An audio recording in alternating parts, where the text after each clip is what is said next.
여러분 사랑하고 축복합니다. 주위 분들하고 서로 한번 인사도 나누실까요? 사랑합니다. 축복합니다.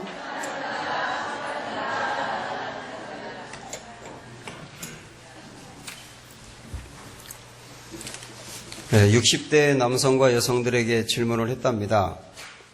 당신에게 지금 꼭 필요한 거 5가지가 뭡니까? 이렇게 물어보니까 여성들은 첫째가 딸, 둘째가 돈, 셋째가 건강, 그리고 넷째는 뭐더라? 친구, 다섯째가 찜질방이라고 했답니다. 이번에 이제 남성들에게 질문했습니다. 당신에게 꼭 필요한 5가지는 첫째 아내, 둘째 마누라, 셋째 와이프, 넷째 애엄마, 다섯째 집사람. 이 남성들은 주 아내보다 더 귀한 게 없는 거예요. 제가 어제 말씀을 준비하면서 주 없이 살 수 없네 라고 하는 CCN곡을 들었는데 제가 원래 뭐 하나 꽂히면 그것만 보이거든요. 그래서 음식을 먹어도 음식점에 하나 꽂히면 거기만 가고, 취미도 뭐 하나 꽂히면 그것만 하고, 음악도 꽂히는 게 있으면 그것만 질 때까지 듣습니다. 근데 아주 하루 종일 주 없이 살 수 없네 이 찬양을 들었는데, 듣고 있는데 주님이 저한테 그렇게 질문하는 것 같더라고요. 너 정말 나 없이 살 수 없니? 이 가사 중에 나의 마음속에 주님의 소망이 없으면 한순간도 살 수 없네, 이런 가사가 있거든요. 정말로 그러니? 라고 묻는데 금방 예 라고 대답이 잘 안 나오더라고요. 그게 우리의 고민이 아닌가 하는 생각이 들었습니다. 그런데 이런 문제에 있어서 딱 극복한 교회가 버가모라고 하는 교회였습니다.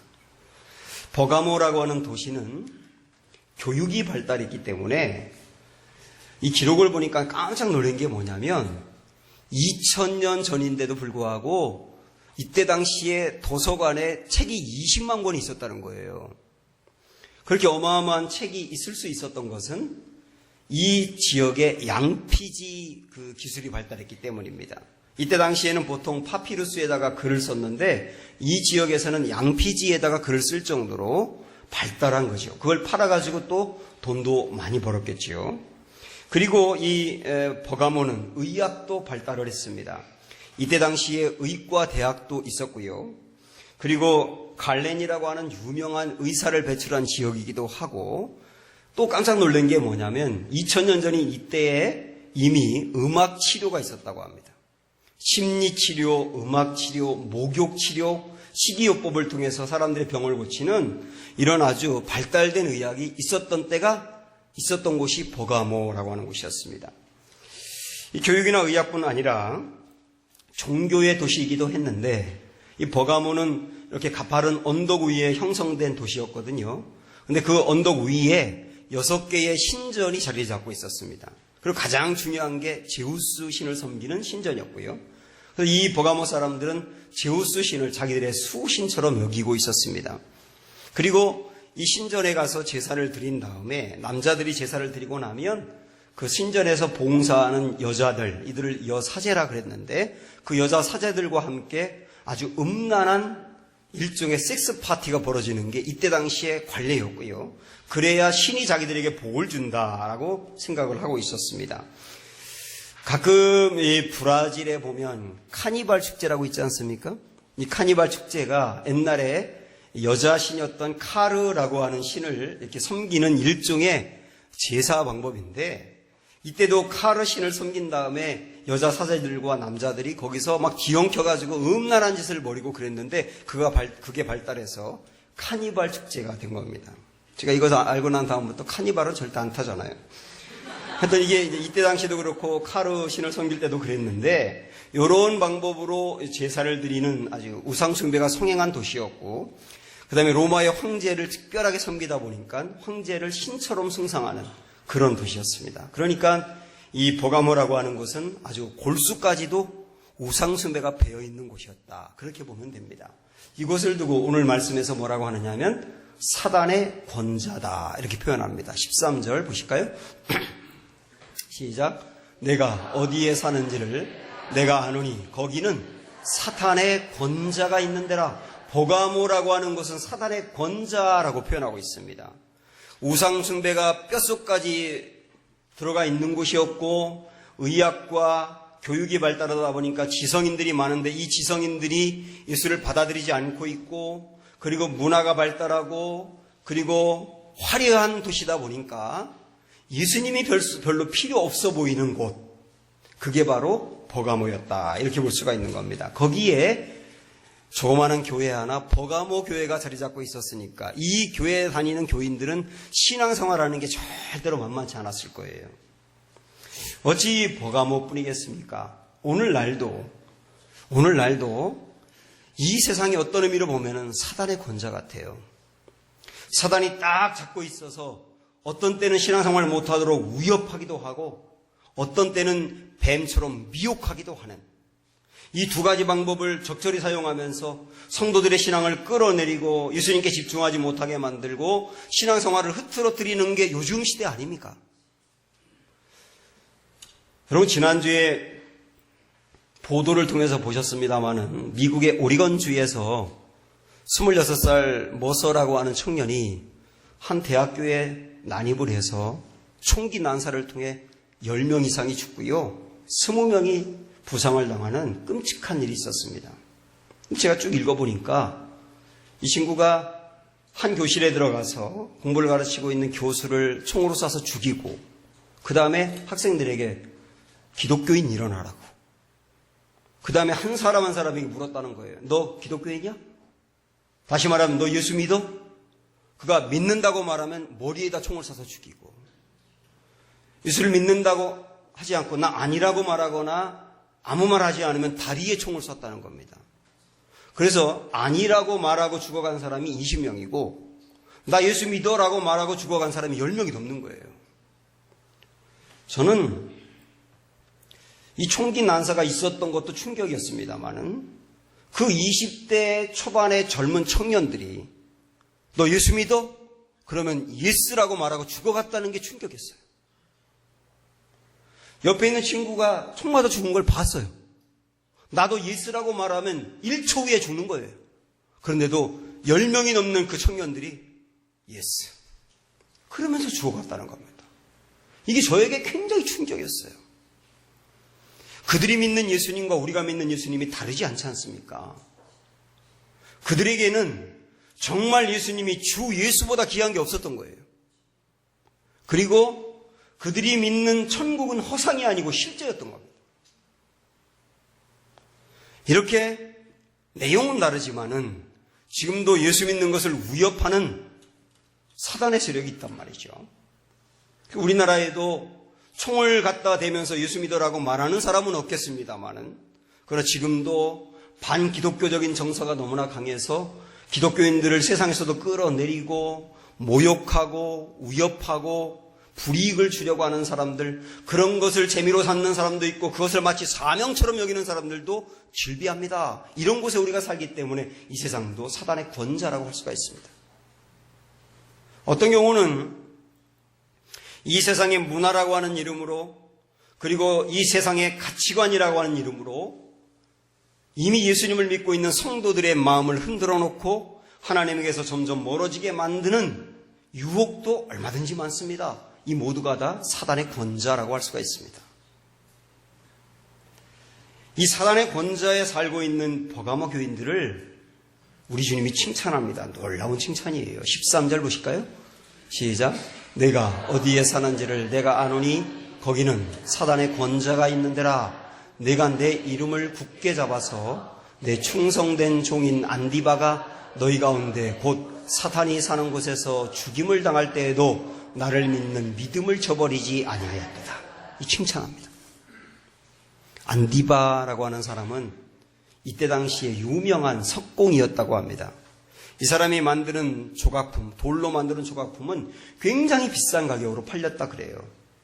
근데 이 버가모의 총독이 로마 황제에게 잘 보이기 위해서 유명한 석공인 안디바에게 로마 황제의 신상을 만들려고 한 거예요. 그걸 세워놓고 사람들에게 절하고 신처럼 숭배하게 하려고 했던 거지요. 그때 이 안디바는 하나님이 내게 주신 재능을 우상 숭배 도구로 쓸 수 없다라고 거부하는 바람에 불에 타서 죽는 순교를 당하게 됩니다. 얼마나 무섭겠어요. 교인 중에 한 명이 불에 타 죽었다니까요. 그런데 이 버가모 교회 성도들은 그걸 보면서도 이 말씀 끝에 있는 것처럼 나를 믿는 믿음을 저버리지 않았다. 이 혼란스러운 상황과 위협 앞에서도 그들은 믿음을 든든히 지켰고 예수 그리스도요, 그분보다 더 귀한 건 없어요 라고 목숨을 내걸면서 믿음을 지켰다는 거예요. 얼마나 귀합니까? 이것을 주님이 칭찬합니다. 당연히 칭찬해야지요. 그런데 이렇게 놀라운 칭찬을 받았던 교회에 책망을 받는 일이 있었습니다. 14절 15절 보시면 그러나 내게 두어 가지 책망할 것이 있나니 거기 내게 발람의 교훈을 지키는 자들이 있도다. 그리고 그 다음에 이어서 발람이 발락을 가르쳐 이스라엘 자손 앞에 걸림돌을 놓아 우상의 제물을 먹게 하였고 또 행음하게 하였느니라. 이와 같이 내게도 니골라당의 교훈을 지키는 자들이 있도다. 이와 같이라고 말한 걸 보면 이 교회 안에 니골라당이라고 하는 그들을 교훈을 지키고 따르는 사람들이 앞에서 나왔던 발람의 교훈을 따르는 사람들과 같은 이들이었다, 그 뜻이에요. 그러면 발람의 교훈을 따랐다는 게 뭘까요? 여러분 구약 성경에 발람 혹시 아십니까? 민수기 22장부터 나오는 말씀을 보면은 이스라엘 백성들이 광야에서 막 진군하면서 한 나라 한 나라를 정복하고 가나안 땅으로 들어갈 때 이제 모압이라고 하는 땅에 도착하게 됩니다. 그러니까 모압의 왕이 이스라엘 백성들을 이길 힘이 없는 것 같으니까 그때 당시 하나님을 믿었던 발람이라고 하는 선지자를 유혹합니다. 돈을 잔뜩 주면서 이 돈 당신이 갖고 당신이 입술로 이스라엘 백성들을 저주해다오. 그래야 우리나라가 살겠다. 그렇게 이야기한 겁니다. 발람은 저주를 하고 싶은 마음이 있었는데 근데 입에서는 축복이 나오는 거예요. 오히려 3번이나 연거푸 이스라엘 백성들을 축복하게 됩니다. 그런데 이 발람의 마음에는 발락이 주었던 돈이 눈에 아주 아른아른거리는 거예요. 이 돈을 갖고 싶어요. 그러니까 꾀를 부려서 뭐라고 얘기했냐면 모압의 여자들이 참 예쁘니까 그 여자들을 선택해서 이스라엘 남자들을 유혹하게 해라. 그래가지고 결국은 이스라엘 남자들이 모압의 여자들을 본 다음에 유혹을 받아가지고 성적으로 행음을 하게 됩니다. 근데 그거로 끝난 게 아니라 모압의 여자들이 믿는 신도 이스라엘 남자들이 믿게 된 거예요. 그것으로 인해서 많은 사람들이 죽게 됩니다. 이게 발람의 교훈이라는 거예요. 결국은 이게 무슨 얘기냐면 이 버가모 교회의 교인들 중에는 참 놀라운 게 뭐냐면요. 너 예수 믿어? 예수 버려? 아니요. 나 목숨 걸고 예수님 사수해요. 예수님보다 더 귀한 분 없어요. 큰 믿음을 지켰어요. 네? 큰 믿음을 지켰다고요. 그런데 큰 믿음을 지킨 그들이 물질이라든지 이런 사소한 문제에 펑펑 넘어졌다는 뜻이에요. 참 여러분 이상하지 않습니까? 예수님 버릴 수 없어요. 목숨 걸고 지킨 신앙인데 별것도 아닌 문제에는 펑펑 넘어져가지고 신앙이 흔들렸단 말이에요. 있을 수 있다고 생각하세요? 있을 수 있는 겁니다. 여러분이 아시는 옛날 일제시대 때 안희숙 사모님이라고 있었잖아요. 그분이 일본의 고문을 받으면서 신앙을 포기하라고, 예수 믿는 신앙을 포기하라고 할 때 내가 죽으면 죽으리다 하고 예수님 붙들었던 분이잖아요. 그래서 굉장히 고문을 당하고 고통을 당하면서도 신앙을 지켰어요. 훌륭한 믿음이잖아요. 근데 그분이 나중에 이런 말을 했습니다. 차라리 그때 죽는 게 나았다. 그때 차라리 순교하는 게 나았다. 그때 살고 나니까 한 번 죽으면 됐는데 그때 살고 나니까 매일 죽어야 되더라. 여러분 그게 무슨 말인지 아세요? 나 예수 믿어요. 나의 목숨을 버릴지언정 예수 포기 못해요. 그러면서 믿음을 지켰는데요. 그 사모님도 일상적인 삶에서는 별것도 아닌 문제 때문에 혈기 부리고 자존심 상하고 추한 모습 보이고 그랬다는 거예요. 이게 사람이 그런 거예요. 이 우리의 고민이지 않습니까, 사실 여러분? 전 여기 우리 교인들 중에서 목에 칼을 대면서 당신 예수 믿어라고 말할 때 끝까지 믿는다고 할 분들이 많다고 믿습니다. 그런데 그분들 중에서도 별것도 아닌 일상적인 삶의 유혹에는 펑펑 넘어지기도 합니다. 이게 우리의 고민이라고. 이게 버가모 교인들의 고민이기도 했던 겁니다. 마태복음 16장에 보니까 예수님이 제자들을 데리고 어떤 한 지역에 갔는데 거기서 베드로가 놀라운 고백을 합니다. 주는 그리스도시요 살아계신 하나님의 아들입니다. 정말 기가 막힌 고백을 하는데 그 고백을 했던 지역이 어디냐면 빌립보 가이사랴라고 하는 지역입니다. 이 빌립보 가이사랴라고 하는 이름의 의미가 있는데요. 이 가이사랴는 카이사르라고 하는 로마의 황제의 이름을 이렇게 부른 거예요. 이때 당시에 로마의 지배를 받고 있는 나라에서는 로마 황제를 높이기 위해서 로마 황제의 이름을 딴 신도시를 만들었다고 하네요. 그 이스라엘에도 황제를 높이는 신도시가 만들어졌는데 그게 빌립보 카이사라입니다. 빌립보라고 하는 이름은 이 도시를 만든 왕이 빌립이라고 하는 이름을 갖고 있는 헤롯 왕이었어요. 그래서 자기 이름을 앞에 따고 황제 이름을 뒤에 따가지고 빌립보 카이사르 이렇게 붙였던 겁니다. 여기에 예수님이 제자들을 데리고 간 겁니다. 여러분 그 분위기를 생각을 해보십시오. 로마 황제를 기리는 신도시였기 때문에 사방이 화려합니다. 유다의 다른 도시에 비해서 이 빌립보 카이사르라고 하는 이 도시는 문화가 발달했고요. 눈이 휘둥그레집니다. 저를 만나러 오는 분들이 가끔 있는데 이분들이 제가 이제 청라를 한번 이렇게 보여주면 막 입이 딱 벌어져가지고 세상 이런 데가 다 있냐 그래요. 그런데 제가 어제 제 멘토 같은 목사님 아들이 결혼해가지고 그 수지라는 데를 갔었거든요. 거기에 갔는데 세상에 주차장 보니까 전부 다 외제차만 있는 거예요. 그리고 차들이 얼마나 비싼지 몰라요. 제가 그 차 뒤따라가는데 부딪힐까봐 얼마나 조심했는지 몰라요. 그런데 보면은 와 화려하다. 와 문화가 발달했다. 거기에 예수님이 데리고 가서 이 제자들에게 거기를 보여준 겁니다. 그러면서 묻는 거예요. 너희들에게 나는 누구냐? 제자들이 볼 때 그 주변에 있는 세상의 도시는 화려하고 문화가 발달했고 거기에 비해서 우리 예수님은 너무나 초라해 보여요.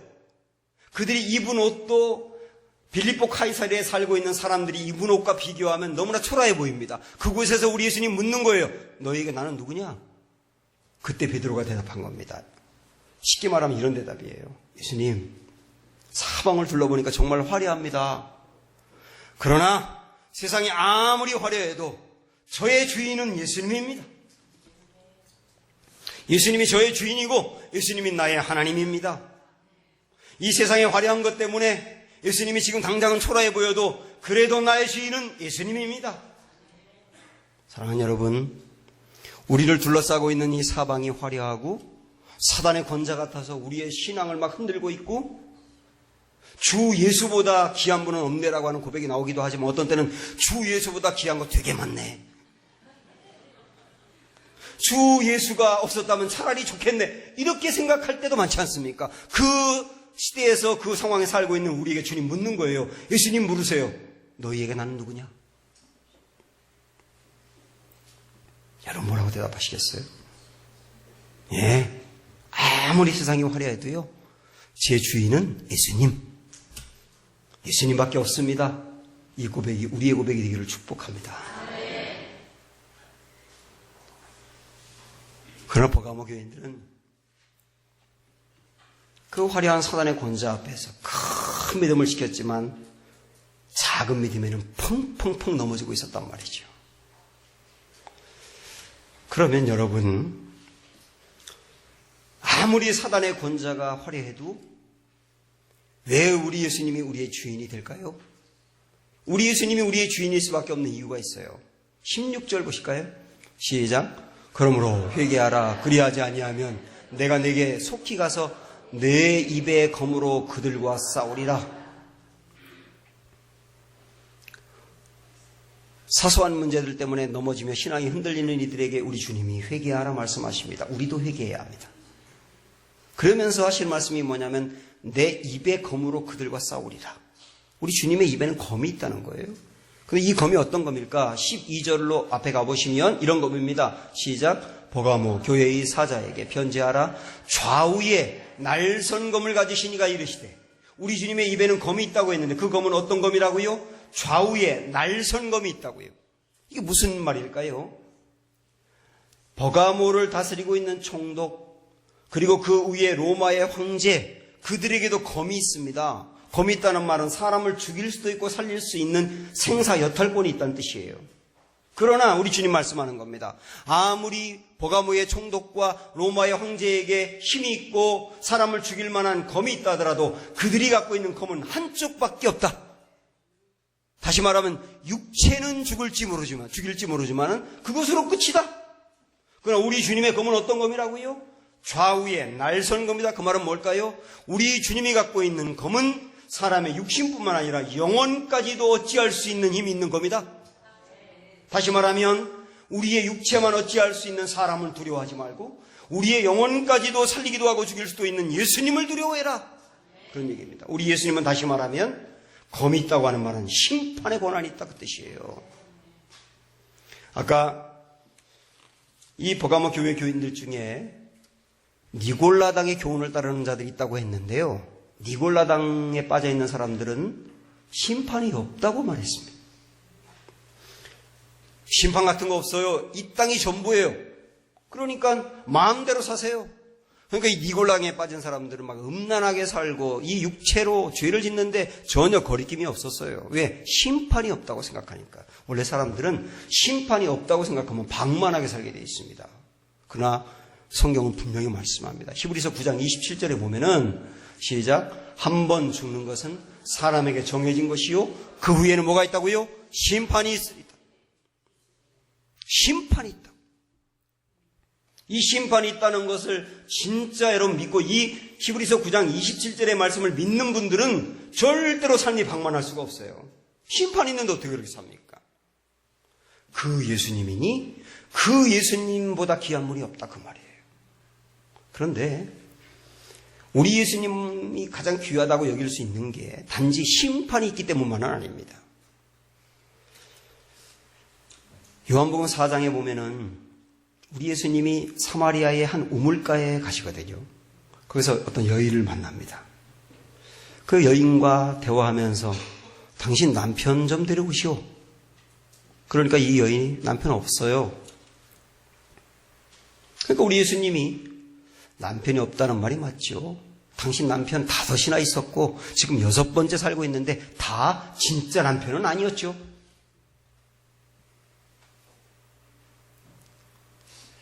이 여인은 한번 이야기를 이렇게 구성을 해보면 정말 행복하고 만족하기 위해서 6번째 남자가까지 만난 거예요. 아마도 돈이 있는 사람하고 살아봤겠지요. 돈이 많으면 행복할 거라고 생각을 한 겁니다. 그런데 돈이 많으면 편안하긴 한데 평안까지 보장하는 건 아니잖아요. 그러니까 야 돈도 행복을 주는 게 아니구나 하고 그 남자와 헤어지게 된 겁니다. 똑똑한 사람하고 살면 행복할까? 똑똑한 사람하고 사는데 늘 가르치려고 하는 거예요. 그 갈등 때문에 또 헤어지게 된 거예요. 잘생긴 남자하고 살면 좋을까? 잘생긴 남자하고 살아보는데 잘생긴 남자는 또 인물값 하네. 주변에 여자들이 들끓어요. 그래서 늘 마음이 평안하질 않아요. 제 아내가 마음을 편하게 갖지 않습니까? 그 인물값 하다 보니까 이 잘생긴 남자하고 사는 것도 행복하지가 않아요. 또 헤어지게 된 거예요. 매너가 좋은 사람하고 살면 좋을까? 매너가 좋다 보니까 모든 여자에게 다 매너가 좋네. 여기도 행복이 없고 저기도 행복이 없어서 헤어지다 보니 6번째까지 온 겁니다. 여러분 이 이야기가 사마리아 우물가에 있는 2000년 전에 이 여인의 이야기만이 아니에요. 오늘날 우리의 이야기가 될 수 있어요. 우리도 정말 행복하고 싶어서 만족하고 싶어서 내 안에 있는 어떤 갈증과 목마름을 해결하기 위해서 남편을 그동안에 잔뜩 두었던 겁니다. 야, 물질이라고 하는 남편이 있으면 좋겠다. 거기도 남편이 진짜 안 되네. 많이 배우면 될까 싶어서 학교 여기서 공부 저기서 공부했는데 그게 내 마음의 갈증을 해결해 주는 게 아니에요. 그 남편도 진짜 행복이 아니구나. 이렇게 헤어지다 보니 여러분 6번째까지 오지 않으셨어요?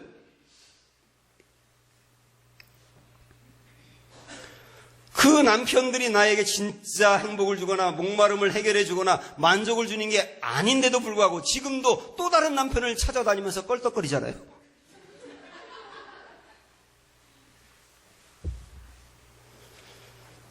예수님이 이 여인에게 내가 너에게 진짜 목마름을 해결해 줄 수 있는 물을 줄까? 그러셨거든요. 오늘 우리에게도 말씀하는 거예요. 진짜 목마름을 해결해 줄 수 있는, 다시 말하면 진짜 행복과 만족을 줄 수 있는 그 물을 줄까? 여러분 기대가 되세요? 그 물이 누구냐면 예수님 자신을 말하는 거예요. 나를 만나봐. 나를 똑바로 믿어봐.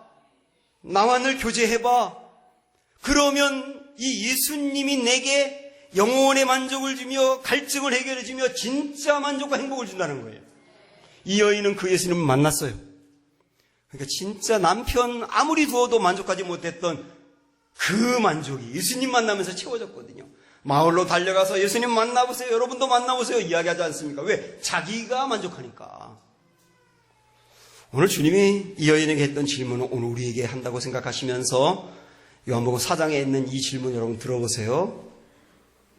시작. 예수께서 대답하여 이르시되 이 물을 마시는 자마다 다시 목마르려니와 내가 주는 물을 마시는 자는 영원히 목마르지 아니하리니 내가 주는 물은 그 속에서 영생하도록 솟아나는 샘물이 되리라. 여러분 믿으세요? 예수님을 만나고 예수님이 부어주는 그 만족은 영원까지 새롭게 하고 영생하도록 만들어주는 진짜 생수가 된다는 거. 그래서 예수님보다 귀한 게 없는 거예요. 이렇게 사단의 권자에서 많은 유혹이 있고 위협이 있지만 믿음을 끝까지 붙드는 자에게 주님이 약속하시는 상급이 있습니다. 17절 말씀 보세요. 시작. 귀 있는 자는 성령이 교회들에게 하시는 말씀을 들을지어다. 이기는 그에게는, 잠깐만요. 이 계시록에 나오는 말씀에서 이긴다, 이기는 자, 이기는 그라고 하는 말은 끝까지 믿음을 지키는 자예요. 우리가 그런 사람이 되어야 되겠죠. 그래서 이어서 계속 보세요. 이기는 그에게는 내가 첫째 감추었던 만나를 주고, 넘겨보세요. 그 다음에 두 번째 또 흰돌을 줄 터인데 그 돌 위에 새 이름을 기록한 것이 있나니 받는 자밖에는 그 이름을 알 사람이 없느니라. 두 개의 상급을 준다고 말씀합니다. 첫 번째 만나, 근데 감추었던 만나예요. 이스라엘 백성들이 광야 생활할 때 하늘에서 만나가 내렸지 않습니까? 이 만나는 하늘의 양식이었습니다. 사막 같은 데서도 살게 하시는 하나님의 은혜예요. 근데 그 만나를 끝까지 믿음을 지키는 자에게 준다 그랬는데 감추었다고 하는 말은 뭐냐면 믿음이 있는 자에게만 보이고 믿음이 없는 자에게 안 보인다는 의미예요. 그래서 이 만나는요, 광야에서 아무것도 먹을 거 없는 상황에서도 이스라엘 백성들을 책임졌던 것처럼 끝까지 믿음을 지키는 분들이 설령 광야 같은 삶을 산다 하더라도 주님이 끝까지 책임져 주시겠다는 뜻이에요. 그걸 준다는 겁니다. 또 하나 흰 돌인데 흰 돌에 새 이름을 새겨주리라. 우리의 이름을 새겨준다는 얘기지요. 흰 돌도 두 개의 의미가 있습니다. 첫 번째는 옛날에 재판을 할 때 재판장이 모든 과정을 다 듣고 난 다음에 그 앞에 있는 피고에게 검정돌을 던지면 죄인이란 뜻이에요. 그 사람 옥에 갇히는 겁니다. 근데 흰 돌을 던지면 의인이란 뜻이에요. 풀려납니다.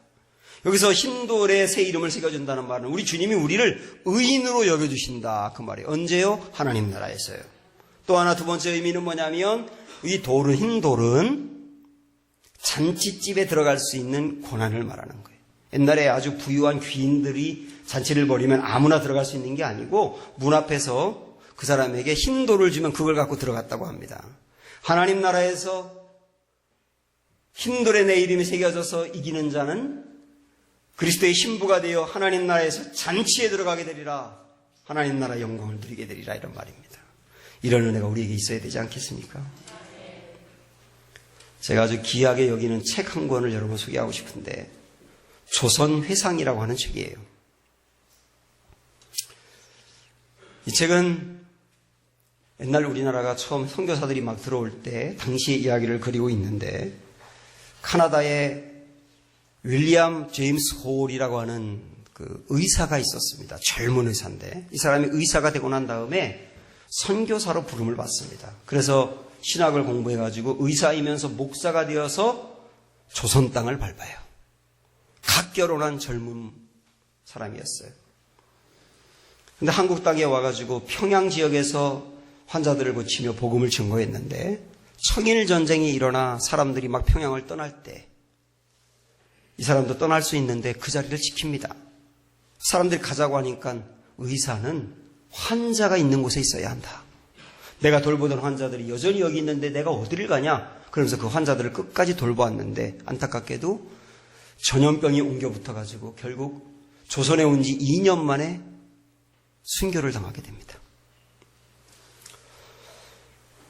이분의 아내가 로제타 홀이라고 하는 여자 사모님인데, 이 아내가 남편의 그 시신을 화장한 재를 강가에 뿌리면서 남편에게 약속을 해요. 내가 이 조선 땅을 절대 떠나지 않고 당신의 뒤를 이어서 의료 봉사하겠다고. 그런데 남편이 죽을 때 당시에 이 사모님 아내는 둘째 아이가 임신되어 있었습니다. 이 아이가 태어나서 자라다가 3살 때 추위에 그만 죽어버리고 말아요. 그러니까 이 사모님은 남편도 죽고 딸도 죽은 거예요. 아들 하나 있어요. 그런데도 흔들리지 않고 계속 환자들을 돌보면서 병원을 세웠는데, 그 병원 이름이 이화병원이었고요. 그 이화병원이 지금 이화여자대학교 부속병원이 된 겁니다. 84세가 될 때까지, 죽을 때까지 조선을 지키면서 이 땅에서 죽고 이 땅에 묻혔어요. 그 아들이 쇼두 홀이라고 하는 사람인데, 이 엄마가 조선에 살면서 오갈 데 없는 여성들, 불쌍한 사람들을 모아서 함께 살았는데, 그들을 이 쇼두 홀은 이모 이모 부르면서 따랐습니다. 근데 그 중에 자기가 아주 좋아했던 이모 한 명이 결핵에 걸려서 죽었어요. 결핵에 걸려 죽은 걸 보면서 그때 결심합니다. 내가 꼭 의사가 되어서 결핵을 고치는 사람이 되겠다. 그리고 카나다로 돌아가서 의대에서 의사가 된 다음에 한국에 돌아와가지고 결핵 환자들을 고치고, 그리고 결핵 환자들을 퇴치하는 운동을 벌였는데, 여러분 알고 계시는 그때부터 생긴 게 크리스마스 실이라고 하는 거예요.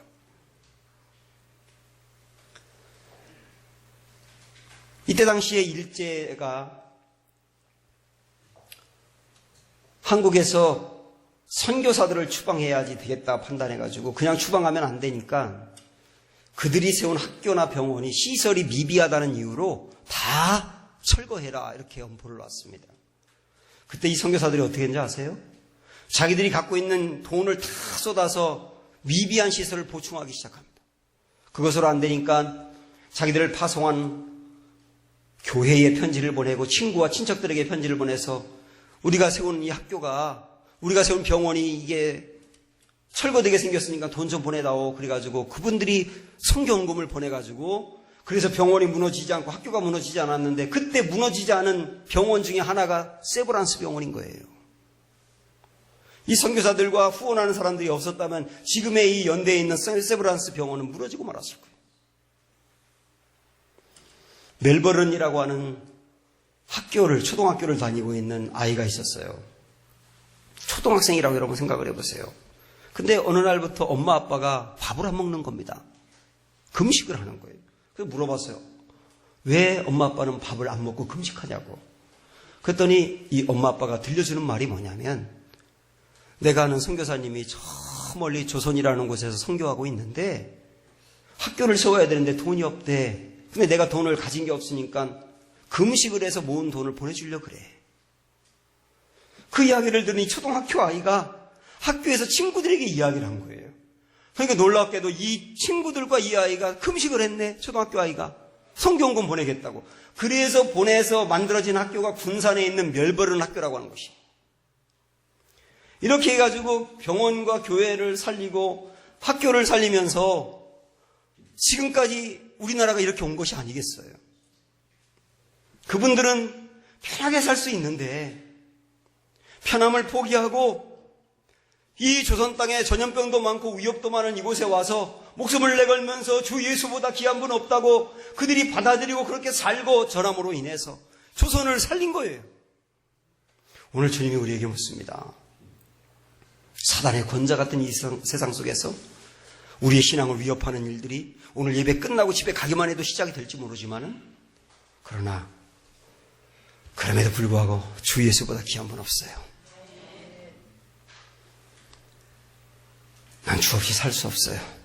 그러면서 큰 믿음도 지키고 우리 흔들고 있는 사소한 믿음도, 사소한 유혹도 지켜나가면서 주 예수 그리스도를 든든히 붙들고 승리하는 우리 모두가 되시기를 주님의 이름으로 축원합니다. 함께 찬양합니다. 나 무엇과도 주님을 바꾸지 않으리. 오늘 말씀을 생각하시면서 부르겠습니다.